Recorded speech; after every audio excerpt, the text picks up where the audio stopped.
Hi, Bestie. We're down to day 3 of the Baddies and Budget 12 Days of Budgeting Advent Christmas Calendar.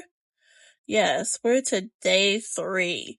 Can't believe that I'm almost done because I've been enjoying unboxing. Puzzle Me Rich.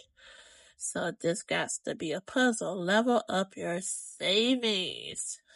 Alright, so let me get this open. I haven't had a puzzle for myself in forever. Now, I have puzzles for my grandbaby, but that's that little toddler stuff.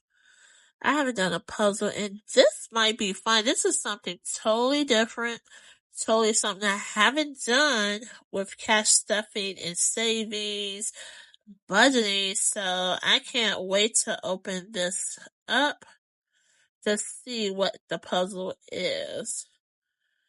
Okay, and have they done a puzzle in their previous boxes? If you're not one of the previous boxes, let me know.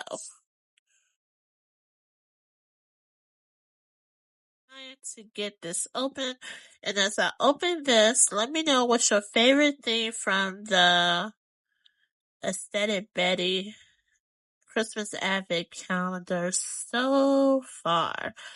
I like a couple of things. I definitely love the estate planning discount system.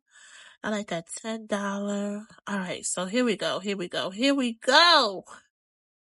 So there's hidden objects within the artwork, and each item corresponds with a set value. So I guess when you're working on the puzzle, and it has it on the instructions which amount of the items when you find it. That is interesting, and this is very creative. So that's it, bestie. Toodles!